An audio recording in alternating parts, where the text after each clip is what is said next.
Hey, this is Zero at ReviewZoneHD, and I'm bringing you my first impressions of Time and Eternity for the PlayStation 3. And I know a lot of my own subscribers are very interested to hear what I have to say about this title, because this is a very different type of JRPG, which just about anything that NIS publishes these days is going to be somewhat different than what everybody else is doing. Yesterday night I had posted some gameplay from the first hour with some pre-recorded commentary that I had done earlier in the night, and I'm going to read a few quick comments that were posted about that video from my subscribers.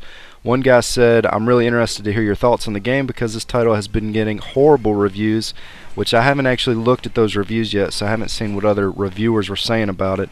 Another one said it seems like it's disorienting, referring to the graphic art style. Another guy said they aren't really a fan of Japanese schoolgirl art style, which I've seen that comment a few times on these reviews that I've posted for the NIS JRPGs. Reading 4 comments here: the art style is awesome, art style is cool, the animation for the character movement in this game looks so unique and interesting, and finally the last one said that they loved the art style. Now, a week before I got my copy, I read some comments on the gameplay trailer, and it had mixed results on it as well in regards to the graphics. Half the comments were saying that they hated the art style, the other half were saying that they loved it. So needless to say, there seems to be a lot of controversy in regards to how this game presents itself or looks. Now, before I made this video this morning, I made a phone call and talked to my old co-host Sick, who used to do a lot of videos with me, and I asked for his opinion on the graphics. I had him take a look at that video, and we talked about it for a little while. He's the one person that I can depend on who will pretty much tell me if I'm wrong about something, and he's a pretty straight shooter when it comes to asking for his opinion, and me and him were on the same page about the graphics. Graphically, I think this game's pretty sweet, and I enjoy the fact that they went in a different direction and decided to do something completely different from the norm. The art style reminded me a lot of Ni no Kuni as far as the color palette and the colors that they used, but again, the difference here is that it does appear a bit choppy as it is flash animation, and I can also understand why some people may not like this style. It's been several years since I've seen graphics like this. One thing that Sick picked up on that I hadn't even noticed while playing was that it does zoom in slightly every time you trigger an attack, and I guess that's why some people were thinking that it might be a bit disorienting. So that's one thing that I'm going to monitor as I work my way towards this review. That could be something that could get aggravating. I'll just kind of have to see how that goes, but I didn't even notice it while I was playing.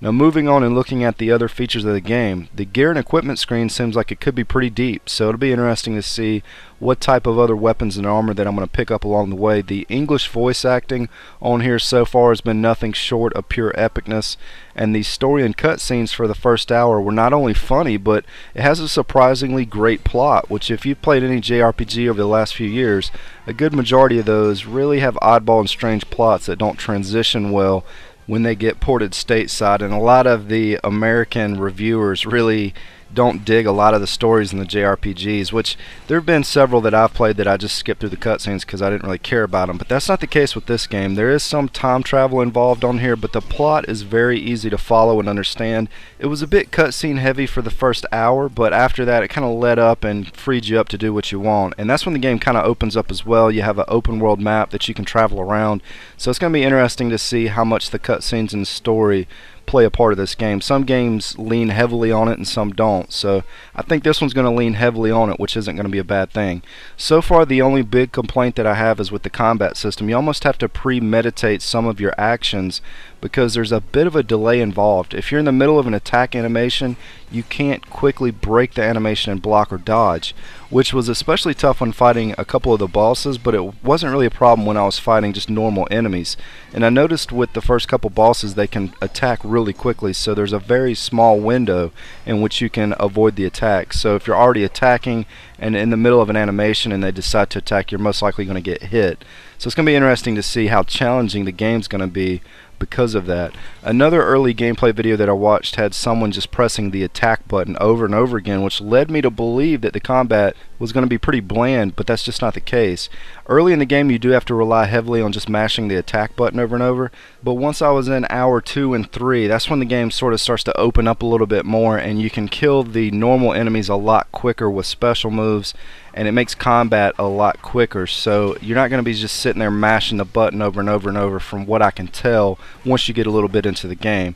Also, on the equipment screen you can slot in special attacks, and you can also tweak your character around and unlock more abilities. So I'm looking forward to seeing how deep that system's going to be as well. Again, this is a first impression, so I don't have all the answers yet. I know a lot of you guys are on the fence and want to know more about this title, so it's going to be a fun one to review this week. But from what I've seen so far, I think this is going to be one of those rare gems that comes along and actually surprises a few people. I don't have a timetable on when the review will be done. This is an RPG, so it's obviously going to take more time to do. So it could be a week out, but I'm planning to upload more videos and discuss this game more over the coming days. So if you have any questions about it, post them below and I'll do my best to either answer those in the comments or in the next videos that I upload. Maybe I'll do a question and answer video if enough people ask enough questions. But that's pretty much all I have for this video. This is Zero at ReviewZoneHD, and thanks for stopping by.